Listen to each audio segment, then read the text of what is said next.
Moi ja terveiset viinitarhoilta. Ollaan Barbareskossa ja ajateltiin tehdä tämmönen Barbaresko tutuksi video. Ja ollaan tässä Barbareskon ihan sydänalueella, eli Barbareskon torni näkyy tuolla noin 800 metrin päässä. Eli ollaan ihan Barbareskon tuotantoalueen sydämessä, lähellä itse kylää. Ja tää tarha, missä me ollaan, niin tää on hyvin erikoinen paikka. Nimittäin tästä ympäriltä tulee osa Barbareskon kaikkien aikojen kuuluisimpia viinejä ja kalleimpia viinejä. Ja samalla kun tästä ympäriltä tulee niin kuin tuhansien eurojen arvoisia pulloja, niin tämä tarha, missä me ollaan, niin se on lähes näkymätön kaikille viiniä seuraaville tai Barbareskon alueen viiniä tuntevalle. Nimittäin yksikään tuottaja ei ole ikinä laittanut tämän tarhan nimeä, omaa etikettiinsä ikinä. Tämä on Kars, eli C-A-R-S, ja historiallisesti myös Karso nimellä on identifioitu tätä tarhaa. Me ollaan tässä ihan sydänalueella, jos miettii, että Gaia tekee tältä tarhalta Sori San Lorenzo viininsä. Sori San Lorenzo on noin 1000, melkein 2000 euroon per pullo, varsinkin vanhat vuosikerrat. Niin se on tuo vastakkainen rinne. Sitten siellä on muitakin. Tämä on Secondine tarha. Ja Secondine tarhalta tulee siis tämä Sori San Lorenzo, minkä Gaia tekee, ja sitten siellä on pari muuta tuottajaa tuolla yläosassa myös. Sitten seuraava tarha, kun tässä katsotaan oikealle tuohon suuntaan, niin siellä on Paje-niminen tarha. Todella huipputarha sekin. Esimerkiksi Roania tekee Cricket Paje viinissä siellä. Se on niin kuin useita tuhansia euroja per pullo.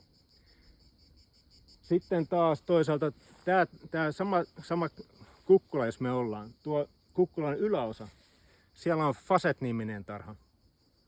Ja siellä tulee monelle eri tuotteille. Pierre Kulassa tekee sieltä Facettia, Fletcher tekee, Paitin tekee. Moni ihan tunnettu tuottaja tekee sieltä oikein hyvää viiniä ja se on oikein Nebbiolon ja Barbareskon ydinaluetta. Mutta tämä Kars tässä, missä me nyt ollaan, niin täällä viljellään vain 14% Nebbiolo, jota voitaisiin käyttää Barbareskon tuotantoon. Ja se on aika erikoista. Se on todella vähän. Ja mitä täällä sitten viljellään? No, valkoisia rypäleitä 25%, Dolcettoa noin 21%, sitten on vähän Barberaa ja Langenebbioloon menevää Nebbioloa ja sitten muita punaisia lajikkeita. Mutta me ollaan siis ihan Barbareskon sydänalueella ja silti tämä tarha on hyvin erikoinen, että täältä ei vaan nouse sitä Barbareskon viiniä, mitä me ollaan totuttu juomaan. Ja oikeastaan syy siihen on se, että tämä on pohjoiseen ilmansuuntaan. Eli kun katsotaan tuota kirkon tornia tuolla, niin se on pohjoiseen. Koko tämä tarha tässä ympärillä, niin tämä on sekä pohjoiseen että koilliseen että luoteeseen päin. Eli ne pohjoiset ilmansuunnat. Ja rypäleet eivät vain kehity tässä ihan niin hyvin, kun on viileämpi paikka kuin mitä näillä ympäröivillä tarhoilla rypäleet kehittyy. Eli sen takia täällä on hyvä tehdä valkoviiniä. Valkoisia rypäleitä olisi 25%. Sitten Dolcettoa, mikä on punainen rypäle, mutta se kypsyy vähän viileämmässäkin. Ja sitten Barberakin kypsyy vähän viileämmässä kuin Nebbiolo. Eli sen takia täällä tuotetaan paljon enemmän muita lajikkeita. Itse asiassa maaperä itsessään on todella hyvä. Maaperän päätyyppi on sama kuin toi Secondine tarhan, tuo seuraavan tarhan päämaatyyppi, ja se on sama päämaatyyppi kuin mikä löytyy esimerkiksi Barolon kylän ihan viereiseltä alueelta ja Barolon kylän alueelta. Eli maaperä itsessään on todella hyvä, mutta tämä sijainti kohti pohjoista ja se, että tämä tarha on tämä kukkula on tosi korkea. Eli kun on korkea kukkula ja näyttää tuohon suuntaan, niin nämä jää iltapäivällä todella varjoon. Eli aikaisin jää varjoon, jolloin nämä tarhat täällä ei saa sitä pitkää ilta-aurinkoa, joka sitten kypsyttää nämä paremmat tarhat tuossa ympärillä. Ja jos miettii, että tuo Facet-tarha tuolla ylhäällä, niin siitä 96% käytetään Barbareskoa, on Nebbioloita käytetään Barbareskon tekemiseen. Ja heti se Facet myös jatkuu tuonne toiselle puolelle tätä kukkulaa, mutta tällä puolella kukkulaa niin se osuus on hirvittävän paljon alhaisempi. Mutta tällä tavalla tämä pohjoiseen näyttävä ulottuvuus vaikuttaa hirveän paljon siihen, mitä rypälelaikkeita täällä voidaan tehdä. Ja tähän liittyy nyt yksi tärkeä konsideraatio miettien ilmaston lämpenemistä.